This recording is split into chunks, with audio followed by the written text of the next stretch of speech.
Cody didn't just drift from his wives, he rewrote the rules while everyone else played fair. And Robin? She didn't just speak for him, she spoke as him. The unraveling of the Brown family isn't just painful, it's revealing. If you've ever questioned what really tore them apart, you'll want to hear this. Watch now and see the truth unfold. Absolutely. Here's your 1,000-word emotional storytelling hook for your Sister Wives video, written in a warm, earthy tone, a touch of intrigue, and with a solid CTA planted at the moment of greatest tension. Something odd about how a family disintegrates, not all at once, but in fragments. First, the late-night silences. Then the sidelong glances. The sort of quiet resentment that hangs in a room long after the words are spoken. Or diplomatically not spoken. And if you've ever watched someone choose the easier path instead of the honest one, you'll understand why this story feels different. This time, the cracks in the Brown family didn't come from outside. They started at the very center and slowly pulled everything down around it. For more than a decade, America witnessed the Brown family's attempts at making plural marriage work. For wives, one man, dozens of children, and a vision based on faith, sacrifice, and a lot of compromise. But what does one do when the man in the middle of it all no longer appears? When the principles that bound the family together begin to sound more like apologies than commitments? You could sense it building for years. The tension, the favoritism, the inexplicable decisions. Cody Brown's changing priorities. Robin's subtle hold on the story. And quietly, without fireworks or fanfare, the pillars that once appeared so firm began to crumble. The dream they shared became a quiet competition, each wife gradually realizing that equality may never have been part of the plan. How do you remain faithful to a family that's no longer faithful to you? It began subtly. Cody lingering a little longer with Robin, brushing aside Christine's concerns, dominating Janelle, rewriting history when Meri confronted him. And behind it all, Robin subtly inserting herself, not to affirm, but to represent him. "I speak, Cody," she'd declare, smiling. It wasn't translation. It was redirecting. And you begin to wonder, was she genuinely facilitating him to express himself, or ensuring he said what she wanted? What's remarkable is the way that Cody allowed it to occur. Repeatedly, he'd introduce a new rule, only for Robin to explain it on the fly. She didn't ask him what he was trying to say, she explained it herself, rewrote it, mellowed it out, twisted it around, not to clarify what was going on, but to manipulate the narrative. And then, suddenly, Cody wasn't merely a four-wife husband. He was one man with one spokesperson, one home base, and three increasingly far-flung partners asking where the love had been. It's no wonder Christine was the first to walk away. She'd spent years doing the glue work, the smiling through the strain work, the nurturing work, the homemaker work. But you can only be the heart of a family for so long when no one makes sure you're still beating. Her goodbye wasn't bitter. It was overdue. You ever hold on to a relationship longer than it held on to you? Then you know Christine. Then came Janelle. Level-headed, down-to-earth Janelle. The one who always had her nose buried in books and her priorities on the children. But even she couldn't help but notice the money discrepancies. How Robin would always get the funding through, while Janelle was instructed to wait. Instructed to be patient, told it wasn't the time. She gave decades to a common goal, only to find the common ended at the front door of Robin. And Meri? Oh, Meri clung on longer than most would. Perhaps out of love. Perhaps out of history.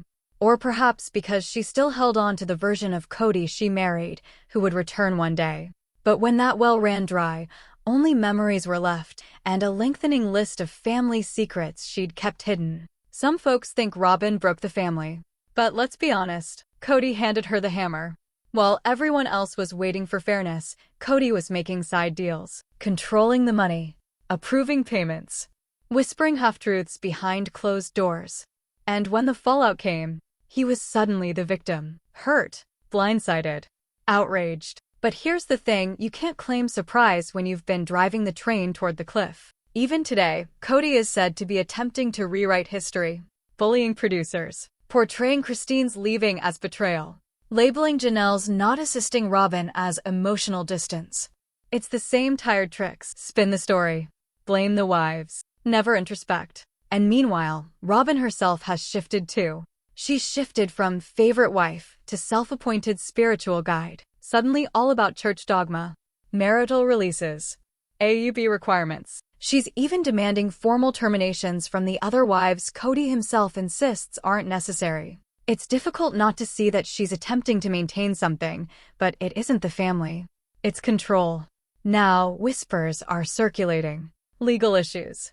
Financial transactions. Cody transferring assets. Robin distancing herself. And those remaining behind, Meri, Christine, Janelle, aren't just finished. They're discussing. They're sharing. They're getting ready. And for the first time in a very long time, Cody's typical defenses, gaslighting, guilt-tripping, grandstanding, are not effective. Which is why this narrative is important. It's not simply another reality TV breakdown. It's the gradual disintegration of a one-time favorite family, and the uncomfortable truths buried behind the smiley group photos. If you've ever held someone's trust too long, if you've ever asked yourself when the truth would finally reveal itself, if you've ever remained silent until you couldn't keep it inside anymore, this one's for you. This is Sister Wives Daily Scoop, and we're not messing around today. Love behind-the-scenes tea and exclusives? Now's the time to hit that subscribe button. Because this storm? It ain't letting up anytime soon, and trust me, you won't want to be left out when it picks up again. Let's get started. So now Janelle's left wondering who's really got my back anymore. Not Cody, not Robin, and not the so-called family they're always talking about. This isn't clarity. It's control, in disguise as concern. Robin has this catchphrase she adores, "I speak Cody." And each time she utters it, something about it just doesn't ring true. On the surface, it sounds endearing, like she knows him better than anyone. But take a closer look, and what she's actually doing is pulling the strings from behind the curtain. She doesn't just talk Cody, she writes him. See, Robin doesn't react because Cody's hard to understand. It's not a matter of trying to help. It's a matter of fixing, rewording, soothing what he says so it sounds more reasonable, more like her version of things. He'll try to explain something, a new rule, an opinion, even a complaint. And if it's not delivered exactly how she wants, she'll jump in mid-sentence with, "What he means is," and suddenly it's her voice we're hearing. Her message, not his. That's not support. That's spin. Robin doesn't clarify with Cody what he meant. She dictates to him what he meant. Each time she does so, she subtly takes power from him and recasts it in her direction. And here's the knife that cuts. Cody allows her to. He doesn't object. He doesn't explain. He simply stands there while Robin reinterprets his words, framing him as the hapless victim and herself as the wise translator. It's not what she says, it's how she inserts herself, making any given moment an opportunity to take the helm. Even when the topic has nothing to do with her, she ensures it does eventually. It's creeping. But years of observation make it impossible to deny.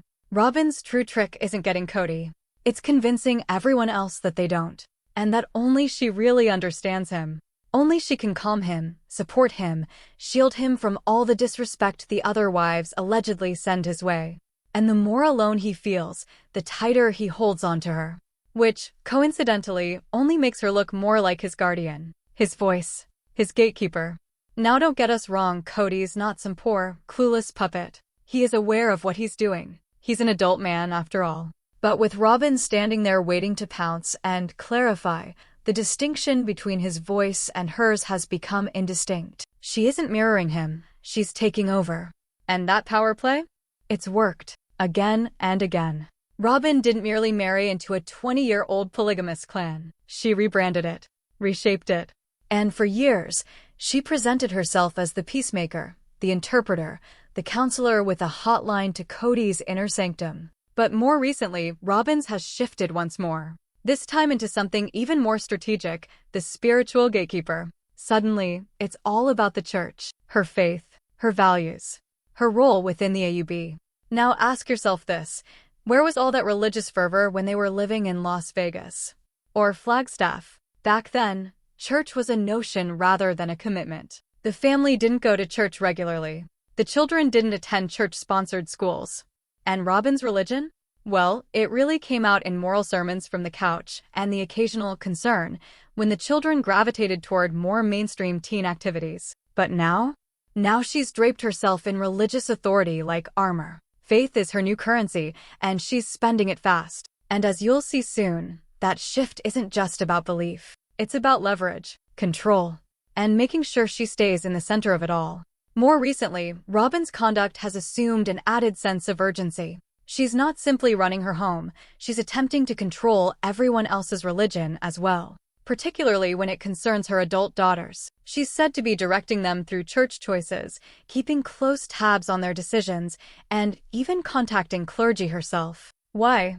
Because Cody no longer self-identifies as a polygamist, and to Robin, that's rocked her spiritual life to its very foundation.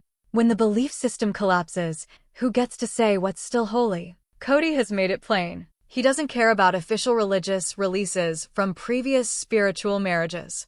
But Robin does, and she believes in it. By her way of thinking, all the wives, Christine, Janelle, perhaps even Meri, now need to get formal releases from a church Cody himself has already abandoned. It's a paradox that's difficult to overlook.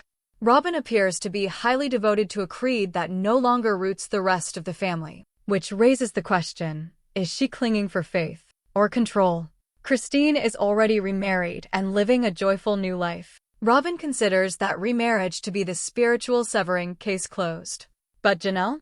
She isn't planning to remarry, which, by Robin's logic, may leave her still spiritually tethered to a family she no longer lives with and to a woman she never asked to be linked with in eternity. And here's what really gets to people. Robin was the last wife to join, but she's always behaved as though she was the expert. The other women lived plural marriage for years. They had children, held homes, and constructed a tangled family system that had its own rhythm and suffering. And then Robin comes along and somehow becomes the translator, the spiritual voice, the last word. She's always said she sacrificed everything for this life. But her definition of sacrifice changes according to what suits her best. Now that the family's faith is falling apart, she's insisting others religiously take measures to stabilize hers. And in the meantime, there's Meri. When Cody said that he never formally broke up with Meri because he was afraid of what she would do, it didn't quite ring true. It came across more like an excuse than fear. Reality?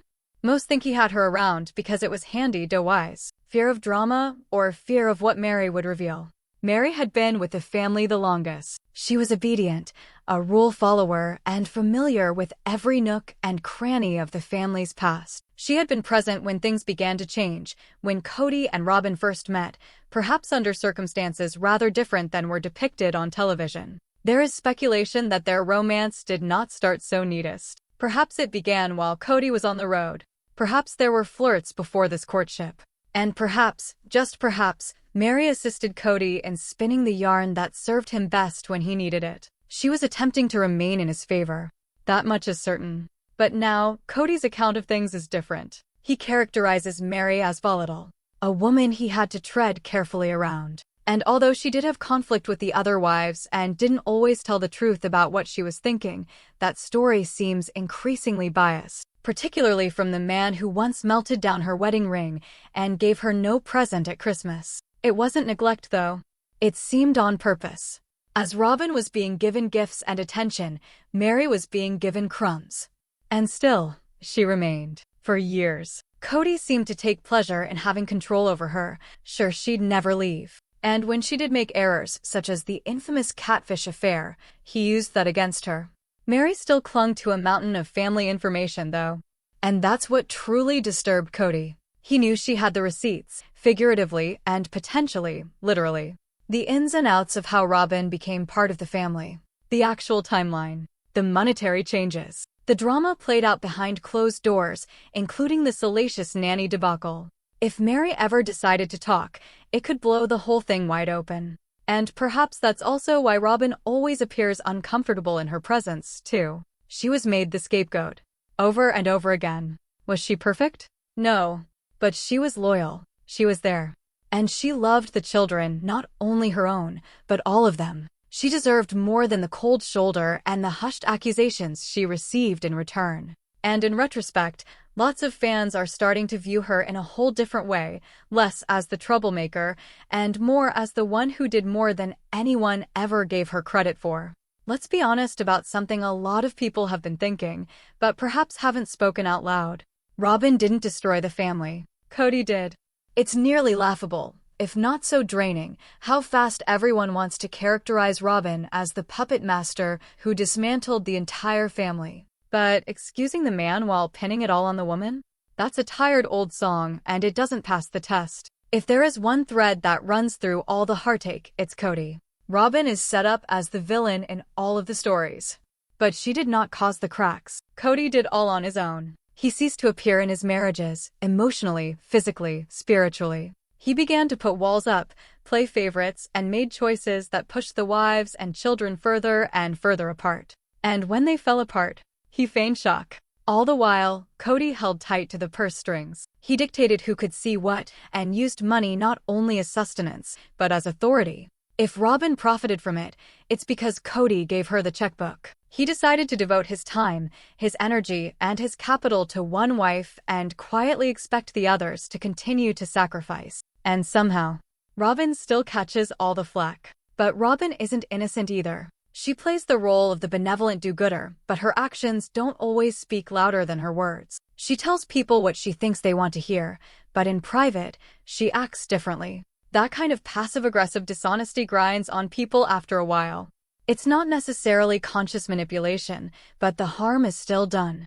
And still, Cody, he's the one who set this all in motion. He empowered Robin's position. He ignored Janelle's needs, Christine's heartbreak, and Meri's pain. When his leadership was questioned, he didn't reflect. He retaliated.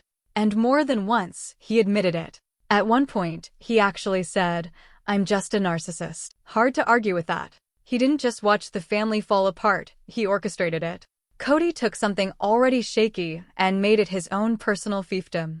And when everything fell apart, he stood around like he didn't see it coming. Robin and Cody both contributed to the fall.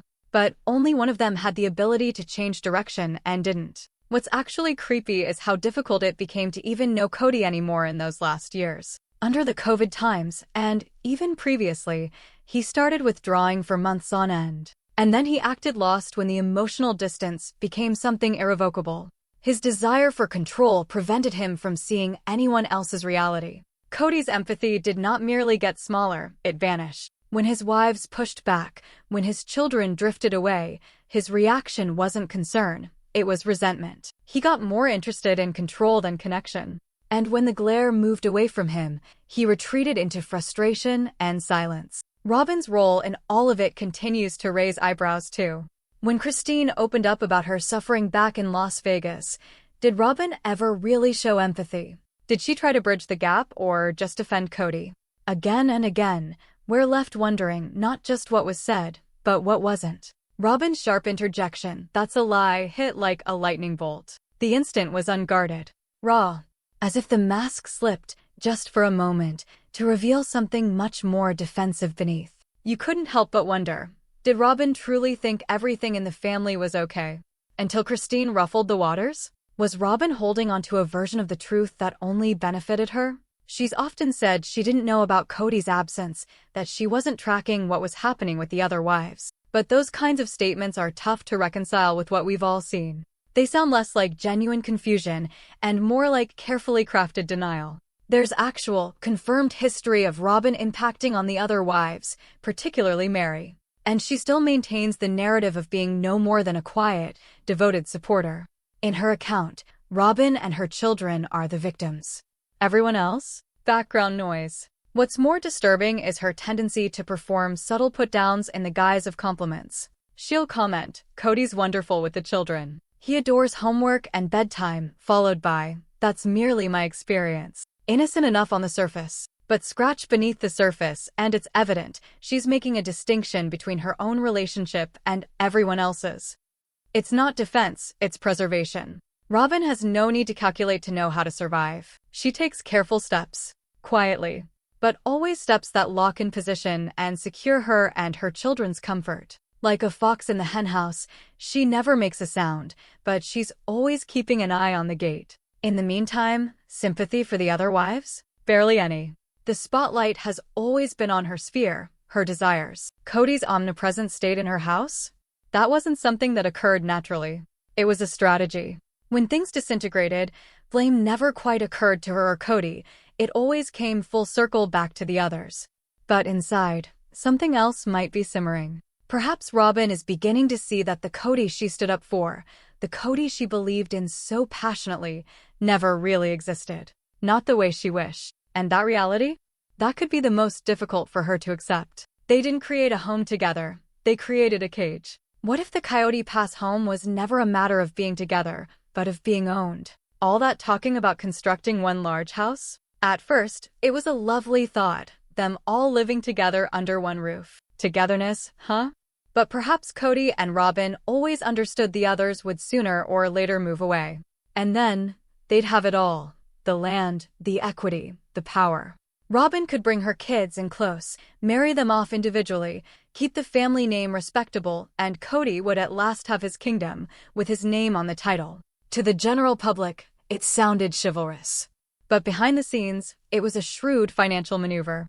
Get everyone's money invested into one home, and departing is almost impossible. They never had to have the big house. They already did, just under Robin's roof. And even though other wives made their contributions, whether time, money, or concern, it's difficult to envision how a person like Janelle or Meri could ever have a claim on any of it now. There's a second level to this entire big house fantasy. And it has nothing to do with square footage. That colossal Coyote Pass house? It had an implied agenda. Christine, who'd been the family homemaker for years, would have done what she always did. Prepared the meals, hosted the holidays, coordinated family visits, minded the grandkids. The architecture might have had 4 kitchens and several living spaces, but let's get real, everyone understood where the center of the home would be. And who would keep it pumping? Christine wasn't merely a wife, she was the adhesive. Robin lacked the stamina. Janelle just had enough on her plate to keep up with life. Meri had outside interests at home, business, education, creativity. But Christine? Christine added heat. She made a place feel inhabited, safe, loved. And when Christine refused the one big house, the entire dream was over. Not because the floor plan did not work, but because the family knew it only worked with her. That's the part nobody likes to acknowledge. Cody pitched it like a shared vision, but it depended on Christine doing the invisible labor, again. And when she said no, the fantasy collapsed.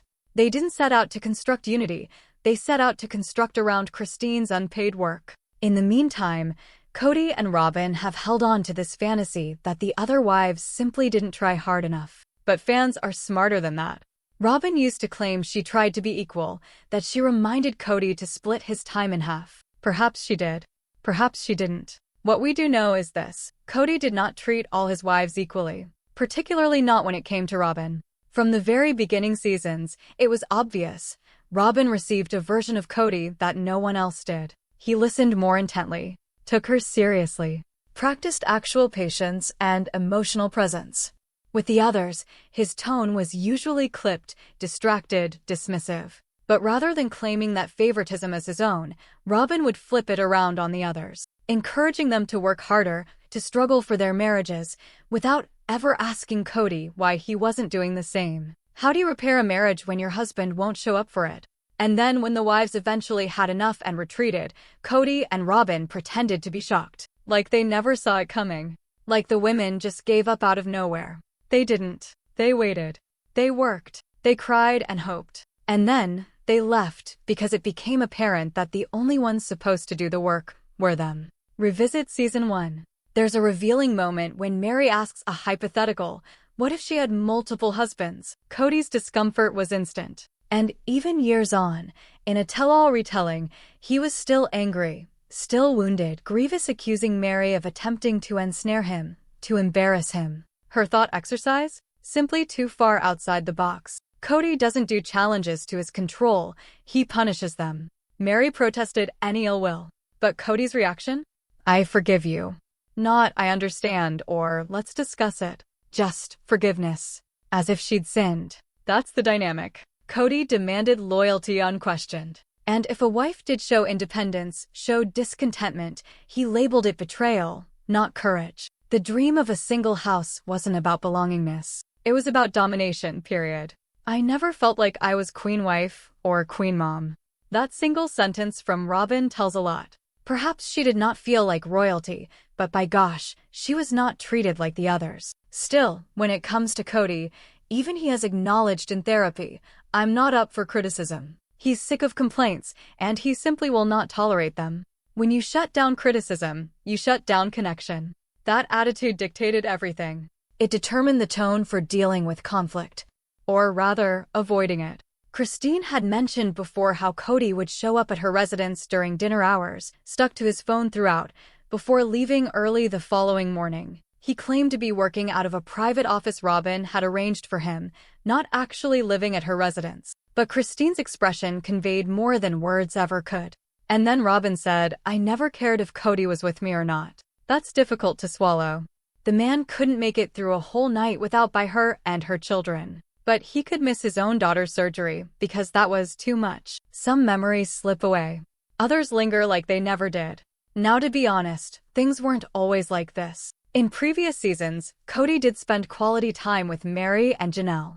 There were times where he listened, actually listened, and appeared to appreciate their opinions. Meri, for example, even gave Christine some advice at one point and said that she wasn't doing enough to fix her marriage. That took courage. And Cody attributed Janelle with encouraging him to stick with Meri when they were going through a tough time. There was effort. There was background. Back then, during the My Sister Wife's Closet days, you could see him attempting to balance both sides, pleasing Robin and keeping things going with Janelle. So no, this wasn't a nice guy tale where everything went bad the day Robin showed up.